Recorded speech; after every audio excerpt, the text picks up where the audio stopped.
श्री गुरुभ्यो नमः। हरि ओम।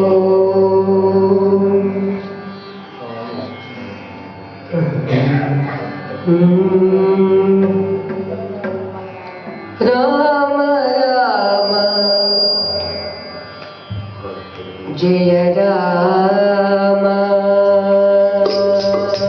राम राम जय राम,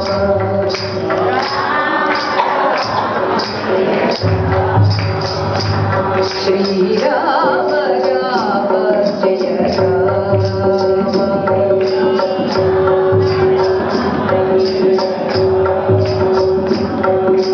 राम राम जय राम,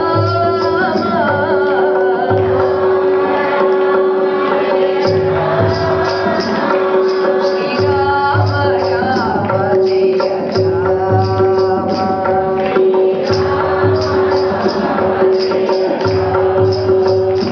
श्री राम राम जय राम।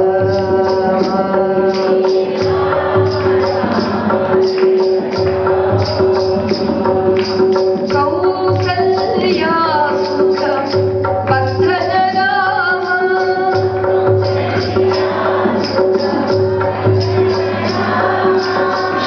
श्रीमद्दशरथ नंदन राम, श्रीमद्दशरथ जानकी जीवन राजा राम, जानकी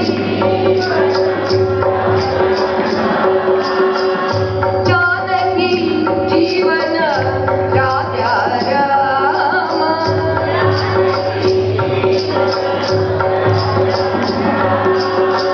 मारुति सेवित तारक नाम, मारुति सेवित, मारुति सेवित तारक नाम, मारुति सेवित, राम राम जय राम, राम राम जय राम, श्री राम राम जय राम, राम जय राम,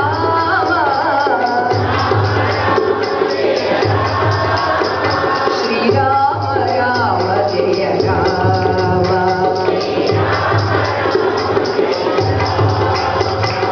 कौसल्या सुखवर्धन राम, श्रीमद्दशरथ नंदन राम,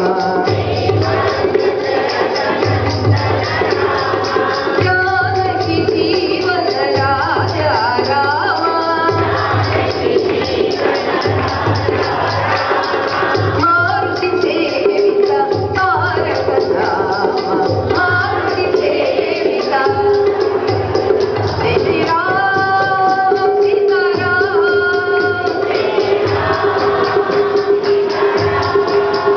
जय जय राम राजा राम, जय जय राम, जय जय राम सीताराम, जय जय राम सीताराम, राम राम जय राम।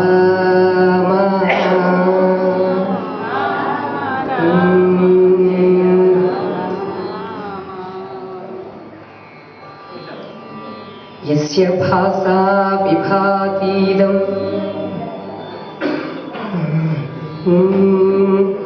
यस्य भासा विभातीदं सर्वं सदसदात्मकं, सर्वाधारं सदानन्दं,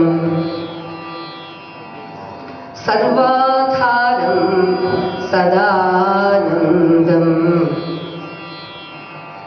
श्रीगुरुम् उपास्महे।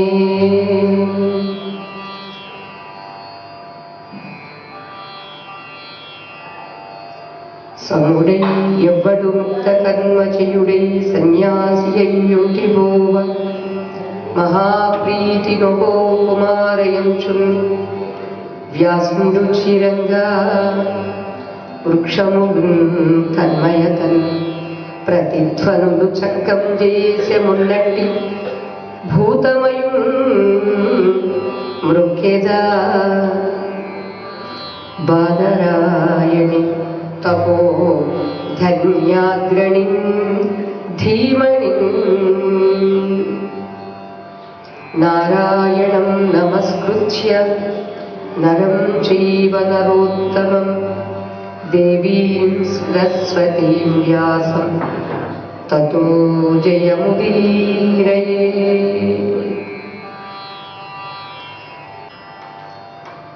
పూజ్య స్వామి వారికి ప్రణామములు. మీ అందరికీ మా మంగళాశాసనములు. ఎవరికైనా ఎప్పటికైనా భగవంతుడిచ్చినటువంటి సామర్థ్యము భగవంతుడిది అనేది మర్చిపోయి నా వల్లే నేనుంటేనే అని గర్విస్తూ ఉంటారు.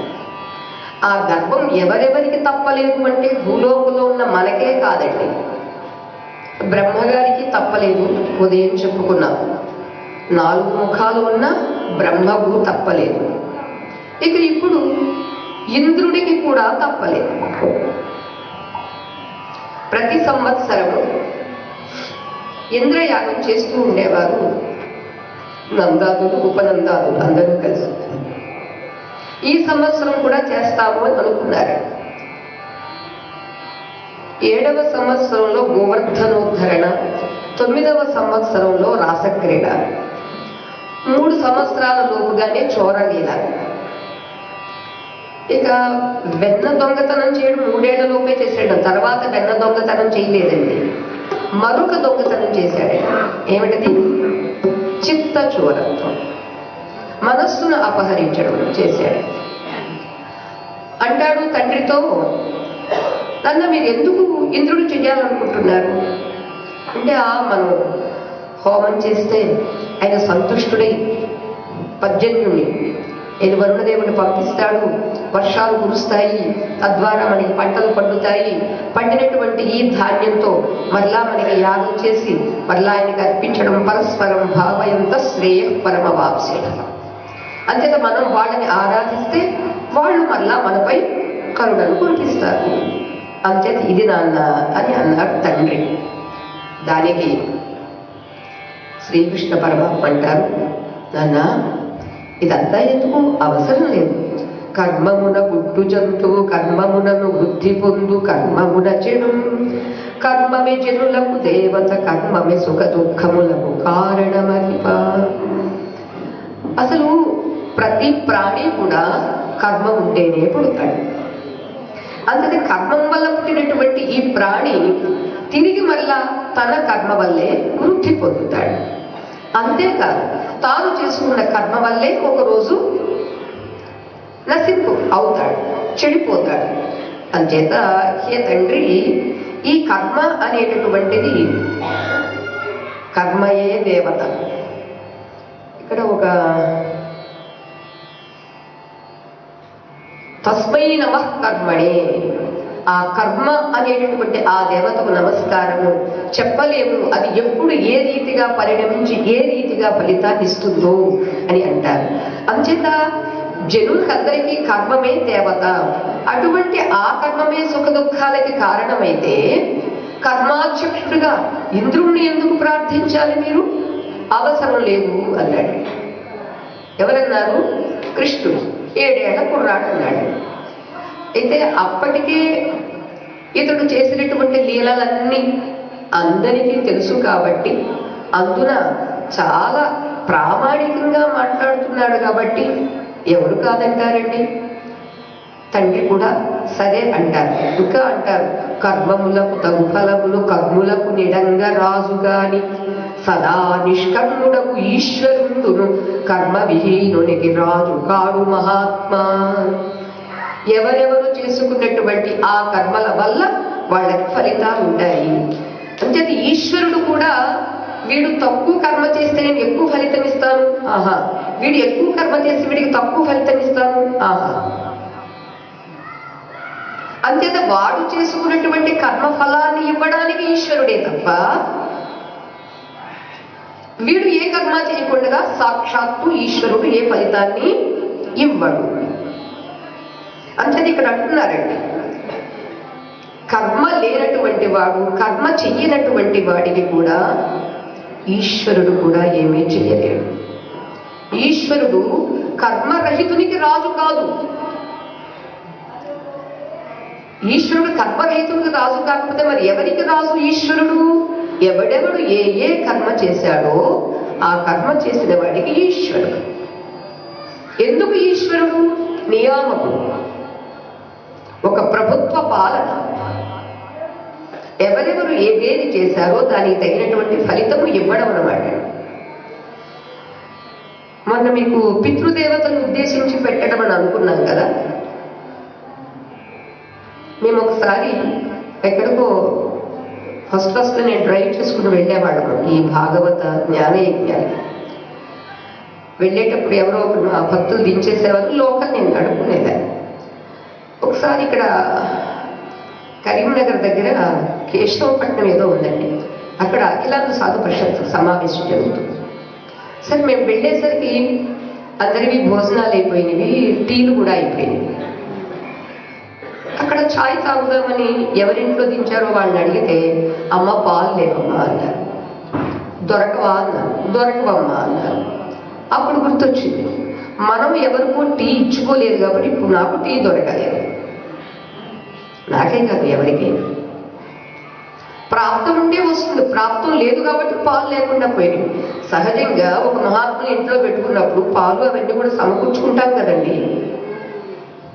ఎందుకని నాకన్నా ముందున్నటువంటి వాళ్ళకి ఇచ్చేశారు, మేము లేటుగా వెళ్ళడంతో మాకు అది లేదు.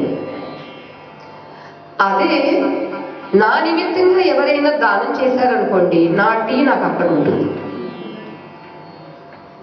ఒకసారి ధర్మేంద్రజీ మహారాజ్ విజయవాడ చాలా భాగవత్ సప్తాహం చేస్తూ ఎవరెవరికి ఏ ఏ అలవాట్లు ఉన్నావో వాటిని విడిచిపెట్టండి, నాకు అది గురుదక్షిణ అన్నారు. స్మోకింగు, డ్రింకింగు సరే మనకి అది లేదు, ఇబ్బంది లేదు. ఆ తర్వాత బెడ్ కాఫీ, టీ ఇవి రెండింటిని విడిచిపెట్టమన్నారు. అప్పటికి మేము కార్ డ్రైవ్ చేసేటప్పుడు రోజు 4-5 సార్లు ఛాయ్ తాగేదండి. అదేమో అలా. ఎప్పుడైతే వారు అలా చెప్పారో అప్పటి నుంచి ఛాయ్ బంద్. అంటే ఒక మాటకి మనం నిలకడ కలిగి ఉండడం. వారికి మాట ఇచ్చాము, డైరెక్ట్గా లేచి నిలబడి చెప్పక్కర్లా, ఎవరికి వాళ్ళు అనుకోండి అలా మాకు సమర్పించండి అన్నారు. అప్పటి నుంచి ఇప్పటి వరకు అలా ఎప్పుడు ఛాయ్ తీసుకోలేదు. ఇది నేను ఎందుకు చెప్తున్నానంటే, మనల్ని ఉద్దేశించి ఎవరైనా మనకి సమర్పిస్తే అది మనకి ఏది కొత్త చోటు కూడా దొరుకుతుందండి. అది మనకు నిర్దేశింపబడలేదనుకోండి, మన వాళ్ళు పెట్టిన కొంచెం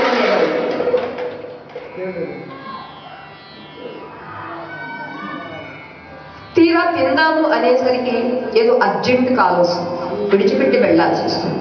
ఎందుకని? అది మనది కాదు. మనదైతే మనకు వస్తుందండి. మనది కానప్పుడు ఏదో ఒక నిమిత్తంగా దాన్ని కోల్పోతామే తప్ప దాన్ని స్వీకరించలేదు. ఇవన్నీ మనం చూసుకుంటే జీవితంలో గడిచేటటువంటి అనుభవాన్ని మనం పోల్చుకుంటే తెలుస్తుంది. అంచేది ఇక్కడ భగవంతుడు అంటున్నాడు, కర్మ విహీనుడు ఎవడైతే ఉన్నాడో వాడికి ఈశ్వరుడు కూడా రాజు కాడు. ఎవడికి రాజు ఈశ్వరుడు? కర్మలు చేసినటువంటి వాడికి. ఈ విషయాన్నే నిన్న మొన్న మన పెద్దలు స్పృశించారు. కర్తురాజ్ఞయా ప్రాప్యతే ఫలం కర్మ కిం పరం కర్మ తజ్జడం పతన కారణం ఫలమ శాశ్వతం గతి నిరోధకం కర్తురాజ్ఞయా ప్రాప్యతే ఫలం. ఒక కర్త యొక్క ఆజ్ఞతో ఫలం ప్రాప్తిస్తుంది. కర్మ కింపరం, కర్మయే శ్రేష్టమా అని అంటే కాదు కాదు, కర్మ అనేటటువంటి జడం. ఎందుకు జడము అన్నారు? ఈ కర్మ చేసేటటువంటి వాడు కర్త ఉన్నాడే, వాడు శ్రేష్ఠుడే.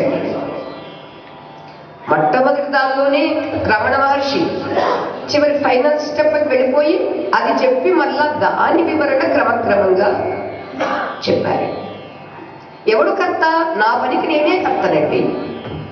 మీ పనికి మీరు కర్త, మీ పనికి నేను కాదు, నా పనికి మీరు కాదు, మన ఇద్దరి పనులకి ఆయన కాదు కర్త.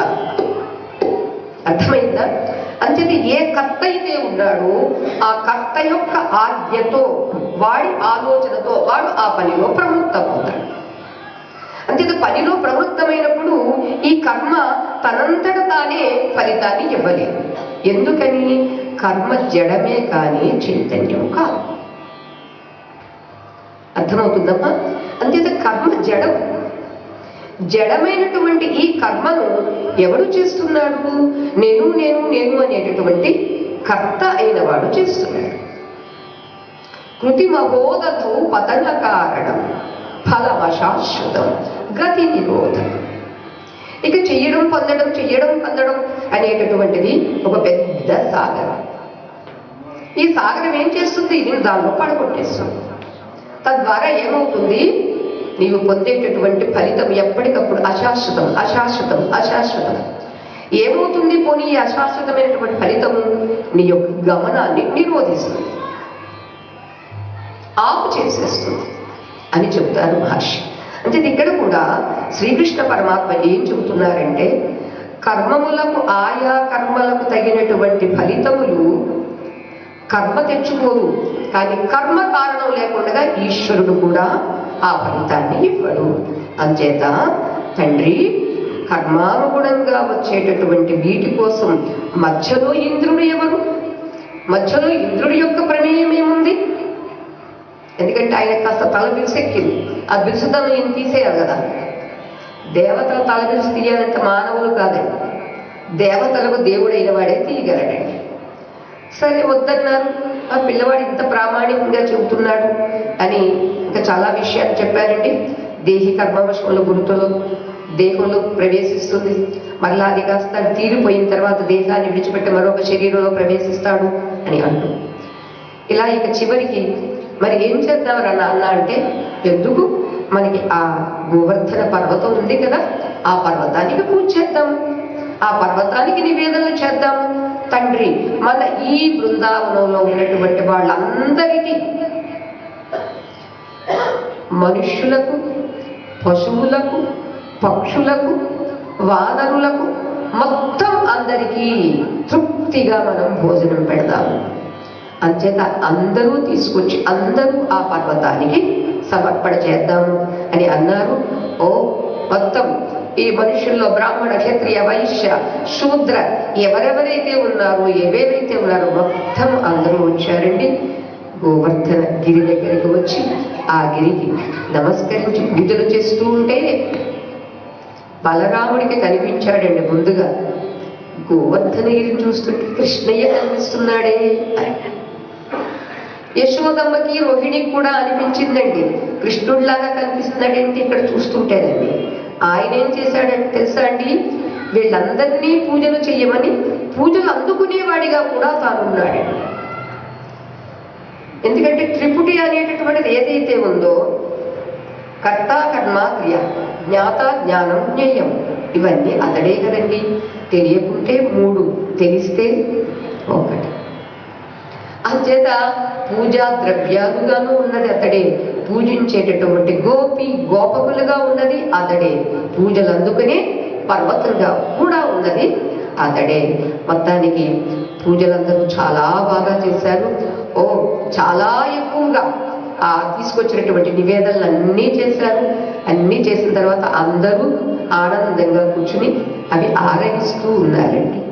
ఇంతలో ఎప్పుడూ చేసేటటువంటి పూజ చెయ్యలేదు సరికదా, ఎవరో కుర్రాడు కాదన్నాడట, అందరూ కలిసి ఏదో ఒక జడమైనటువంటి పర్వతానికి పూజ చేస్తున్నారట, లాభం లేదు అని కోపం వచ్చినటువంటి ఇంద్రుడు ఒక్కసారి మహాప్రళయమప్పుడు ఏ సంవర్తక మేఘాలు అనేటటువంటివి ఉంటాయో వాటిని పిలిచి ఒక్కసారి వర్షాలు కురిసిరండి.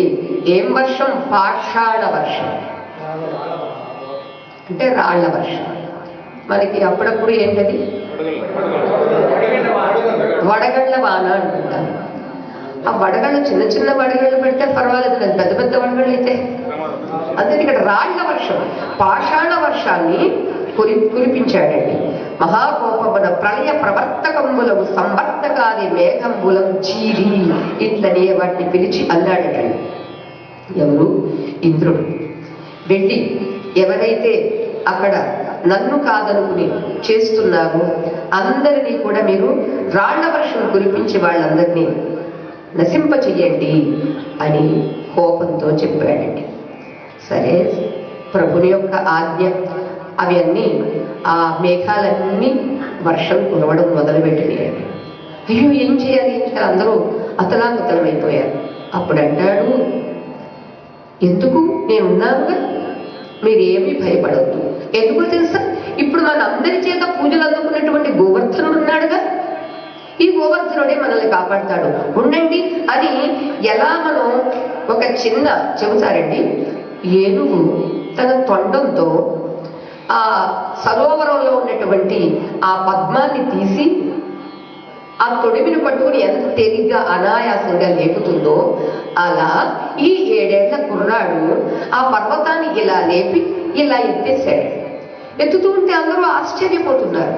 ఎత్తడమే కాదండి, ఎత్తినవాడు అరచేతిలో పట్టుకోలేదండి, కుడి చేతిలో పట్టుకోలేదండి, అరచేత చిటికిన వేలుతో వయ్యారంగా పట్టుకున్నాడండి. మనం ప్రేమ మందిరంలో చూసాం. ఎంత న్యాచురల్ గా పెట్టారు అంటే నిజంగా జోహార్ చేసినటువంటి ఆ ఇంజనీర్స్, ఆ ఐడియా ఇచ్చినటువంటి వాడు నిజంగానంటే భాగవతం చూడాలనుకుంటే అక్కడ ఉదయం నుంచి సాయంత్రం వరకు వెచ్చించి వారు ఎంత ఎలా చేస్తారో నాకు టైం తెలియదు, కానీ చూడగలిగితే ఆ ఎంబోసింగ్ ఆర్ట్ వేరేనండి, మూర్తులు వేరేనండి. ఆ ఎంబోసింగ్ మూర్తులు పెట్టి ఎంత బాగా చేశారు అంటే ఆ పర్వతానికి ఎక్కడా సపోర్ట్ ఉన్నట్టుగా కనపడకుండా పెట్టారండి. ఆ చిటికిన వేలుతో స్వామి పట్టి లేపి రండి రండి రండి రండి అని అంటున్నారండి. అంటే దానికి కొంతమంది భయపడుతూ ఉన్నారండి. అరే ఎందుకు భయపడతారు, రండి రండి అని అంటే అప్పుడు వీళ్ళందరూ ఒకరు వస్తున్నారండి. కిరియధర ఎత్తిన హరికరి సరసిజముల మెత్తుగతి త్రిభువన శంకర కరుడై గోవర్ధనగిరి నిత్యం చక్క నొక్క కేలన్ లీలన్ కిరియయి. స్వామి అలా ఎత్తడమేమిటండి, హరి అంటే ఏనుగు, ఇది కరి ఏనుగు ఎలా ఒక పద్మాన్ని లేపుతుందో అలా లేపాడు. ఎవరు ఎందుకు ఇలా చేశాడు? 3 భువనములకు మంగళాన్ని చేకూర్చగలిగినటువంటి వాడు ఆ గోవర్ధన పర్వతాన్ని ఎత్తాడట, చాలా సులభంగా ఎత్తాడట.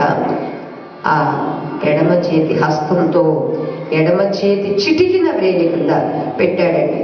సరే, కొంతమంది మనబోటి వాళ్ళండి ఏం చేశారో తెలుసండి, అమ్మో చిన్నపిల్లాడు 7 ఏళ్ళ కుర్రాడు మరీ స్టైల్గా చిటికిన వేలుతో పెట్టాడు, అదేమైనా ఆయన చెయ్యి మార్చుకుంటున్నో లేదా గబాన్ చేసి మనమంతా పచ్చడి అయిపోతాము, మీ దగ్గర ఉన్న కర్రలు సపోర్ట్ పెట్టండి రా అన్నారు. అక్కడ కూడా కర్రలు సపోర్ట్ పెట్టున్నాయి. కర్రలు సపోర్టును ఈ వేలు సపోర్ట్. స్వామి నవ్వుకున్నాడండి, ఎందుకంటే ఆయన ఎప్పుడు నవ్వుకోవడం అండి మనం చేసి పిచ్చి పిచ్చి పనులకి. మనం ఏదో పెద్ద తెలియని వాడు అనుకుంటాము. వీళ్ళు ఒకళ్ళు కనుక్కుని నీ కర్ర నువ్వు పెట్టింది, నా కర్ర నేను పెడతాను. నిజంగా స్వామి వేలే తీసేసాడు అనుకోండి, కర్రలు ఆగుతాయండి? ఆగుతాయా? ఆగనే ఆగవు. అయినా వీడు అనుకుంటాడండి దైవయత్నం కాదు మానవయత్నము అని. ఇక్కడ చిన్న వివరణ అండి మీకు. పురుషయత్నము అంటారు చూడండి. పురుష అని అంటే జీవికి ఆవల ఉన్నటువంటి ఆత్మ. ఎందాక బుద్ధి నెగడడు అందాక చరింపవలయు ఆత్మబలమునన్ అన్నాడే వసుదేవుడు. దేహబలం కాదు, బుద్ధి బలం కాదు, ఆత్మబలం. అంచేత నీలో ఉన్నటువంటి ఆ భగవంతుని స్మరించుకుని నువ్వు ప్రయత్నం చేయండి. ఆ ప్రయత్నము భగవత్ ప్రయత్నమే అవుతుంది. అంచేత నీ సొంత ప్రయత్నం అని అనుకుంటే అది సక్సెస్ కాకపోతే నువ్వు ఏడుస్తావు. నిజంగా సక్సెస్ అయ్యింది నా వల్లే అని అహంకరిస్తావు. ఇవి 2 ప్రమాదాలే. అంచేత ఆ ప్రమాదం రాకుండా ఉండాలంటే ఏం చేయాలి? ఎప్పుడూ కూడా దైవ యత్నమే, దైవాను అనుగ్రహమే, దైవానుకూలతయే అనేది మనం గుర్తించాలి. అంటే దండిని బ్రహ్మాండంబులు చెండుల క్రియబట్టి ఎగుర చిమ్మెడు హరికిన్ కొండ పెకలించి ఎత్తుట కొండొక పనిగాక ఒక్క కొండా తలపన్ పరీక్షి బ్రహ్మాండాలన్నింటినీ సులువుగా అంత తేలికగా చెండులు అంటే పూల బంతులు ఆడతారు చూడండి. మీరు మన తిరుమల వెంకటేశ్వర స్వామి కళ్యాణానికి వెళ్తేనండి చక్కగా పూల బంతులు ఇలా ఇలా ఎగరేసుకుని ఆడుతుంటారండి, చాలా బాగుంటుంది. వాళ్ళకి అది అభ్యాసంలో వస్తుంది. స్వామికి అభ్యాసం అక్కర్లేదండి, సహజం. అలా ఎగరేసి చిమ్మి ఆడేటటువంటి హరికి ఒక చిన్న కొండని ఎత్తడం కష్టమా ఏమిటి అని అన్నారండి. అన్నమాచార్య స్వామి ఏదో అంటారు ఇక్కడ. సో ఇక్కడ స్వామి ఎప్పుడైతే స్వామి నేను పక్కనే ఉండి తరుగుతున్నారు, చేత నేను కంగారు పడాల్సి వస్తుంది.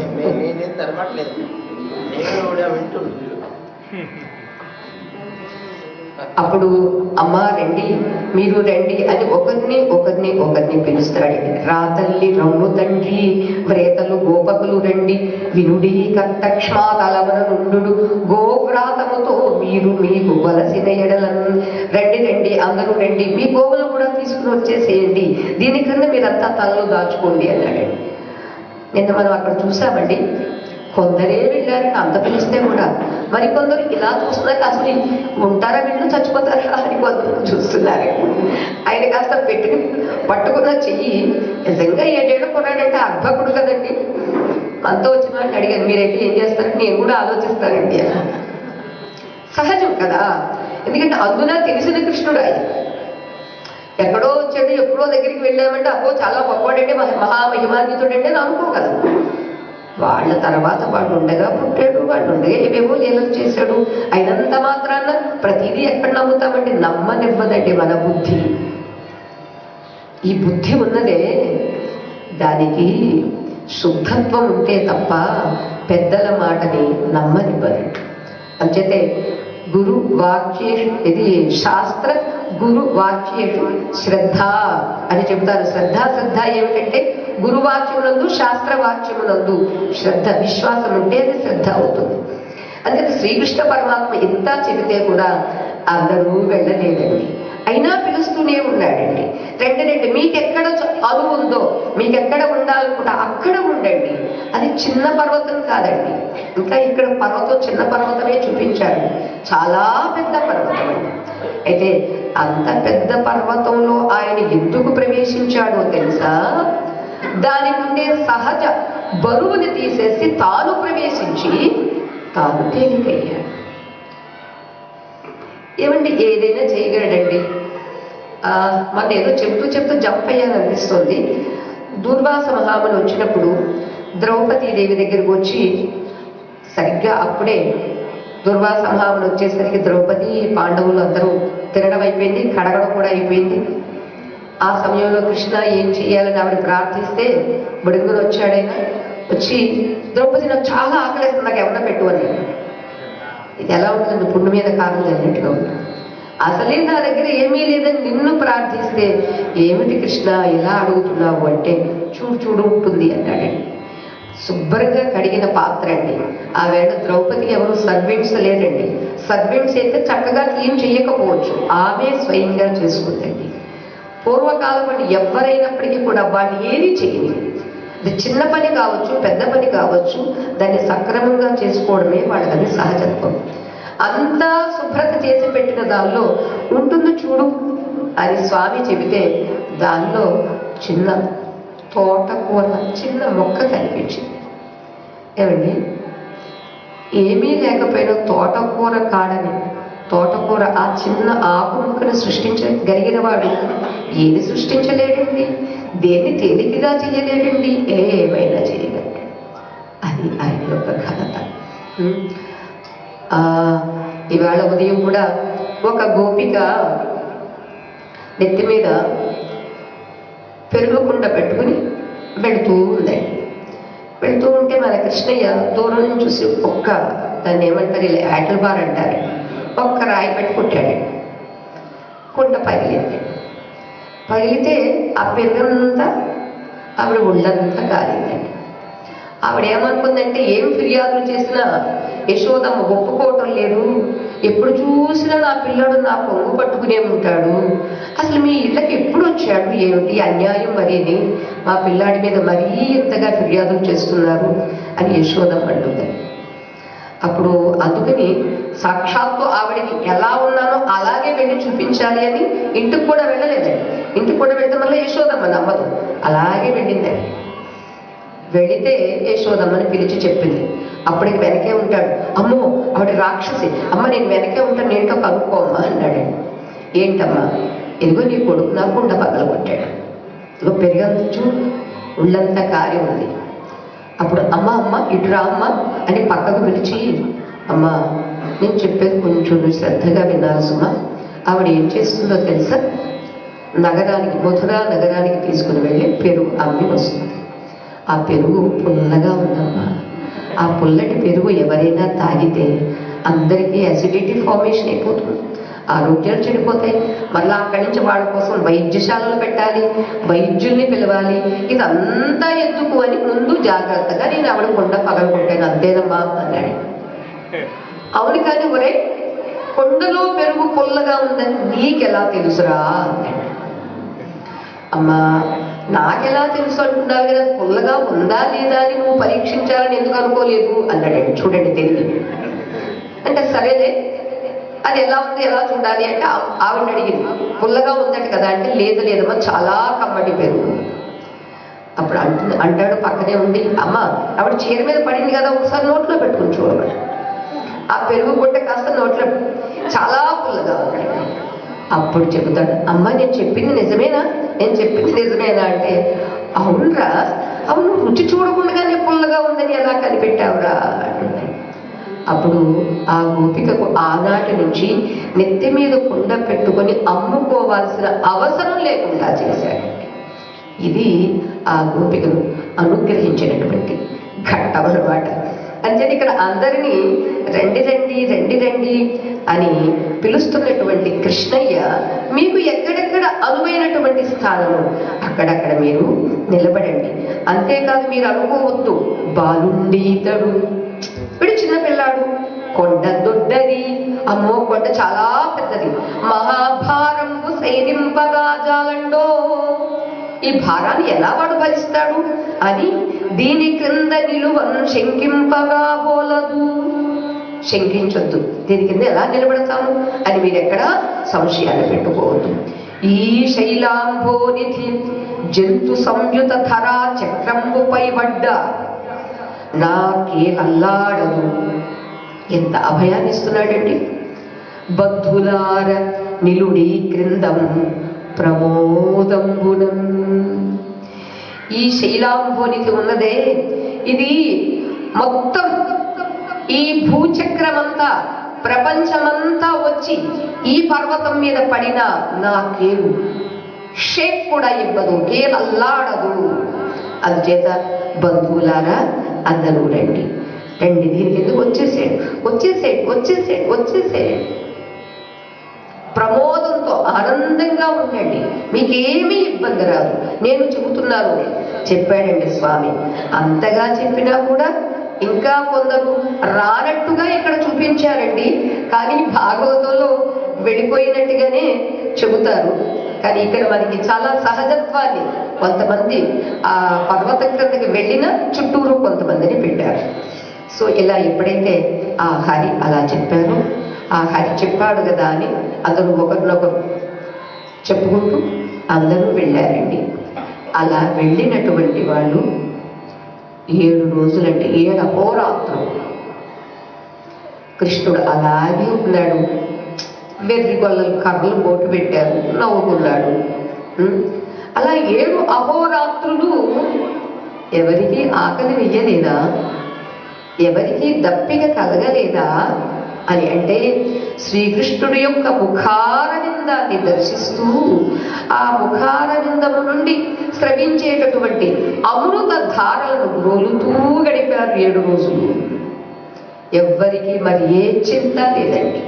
ఇక 7 రోజులు అయ్యేసరికండి పాపం ఆ సంవర్తక మేఘాలండి ఎలా ఉంటుంది అంటే మనకి అవసరం వస్తే ట్యాంకర్స్ తో తెప్పిస్తారండి. ఆ ట్యాంకర్స్ ఎక్కడి నుంచి అయితే సప్లై చేస్తారో అక్కడ కూడా డ్రై అయిపోయినాయండి. ఇంకేం చేస్తారండి వాళ్ళు? అలా ఈ మేఘాలు ఎక్కడెక్కడైతే జలపాతాలు ఉన్నవో, సాగరాలు, అవన్నీ నీళ్లు తెచ్చుకుని రాళ్ల వర్షం కురిపించాయండి. ఎంత కురిపించినా ఇక 7వ రోజుకి కురవలేక, ఎంత రాలుద్దామన్నా రాలలేక తిరిగి ఇంద్రుడి దగ్గరికి వెళ్ళిపోయింది. ఆశ్చర్యపోయాడు ఇంద్రుడు. అరే, ఇతడెవడు సామాన్యుడు కాదు. సామాన్యుడైతే ఇలా నిలవలేడు, ఇలా నాతో గెలవలేడు అని బుద్ధి వచ్చి అతడు వచ్చాడండి. ఎవరు? ఇంద్రుడు. ఇంద్రుడు వస్తూ ఇంద్రుడితో పాటుగా కామధేనువు కూడా వస్తుందండి. ఆ కామధేనువు మహేంద్రుడు స్వామిని కీర్తిస్తారు. ఇక్కడ మనం ఆలోచిస్తే శ్రీకృష్ణుడు గోవర్ధన పర్వతాన్ని ఎత్తడము అంటే జీవితంలో ఎన్నెన్నో సంఘటనలు రాళ్ల వర్షంగా మన మీద పడుతూ ఉంటాయి. ఇంతటి రాళ్ల వర్షాన్ని తట్టుకోవాలన్నా, ఆ రాళ్ల వర్షం మీద పడకుండా గోవర్ధన పర్వతాన్ని ఎత్తాలన్నా మనందరికీ కూడా కావలసింది కృష్ణుడే. భగవంతుడిని ఎప్పుడైతే మనం శరణాగతి పొందుతామో, ఆ క్లిష్ట పరిస్థితిలో బుద్ధిని గోవర్ధన పర్వతంగా మలచి అది ఇలా క్రిందకి మునిగిపోతూ ఉన్నటువంటి ఆ బుద్ధిని పైకెత్తి, ఇదిగో ఇది విజ్ఞానము, దీని క్రింద నిలబడు, అజ్ఞానాన్ని విడిచిపెట్టి విజ్ఞానం అనే దాని క్రింద నిలబడి వచ్చిన కష్టాన్ని తట్టుకోవడానికి నువ్వు ప్రయత్నం చెయ్యి అని నిలబెట్టడం. అది గోవర్ధన ఉద్ధరణ అని. అంచేత ఇంకొకటి గోవర్ధనం. గో అనేటటువంటి శబ్దానికి ఇంద్రియములను వృద్ధి పొందించేటటువంటిది. మనకి ఇన్ని ఇంద్రియాలు ఉన్నవి అంటే, ఈ ఇంద్రియాలు ప్రాణం ఉన్నంత వరకు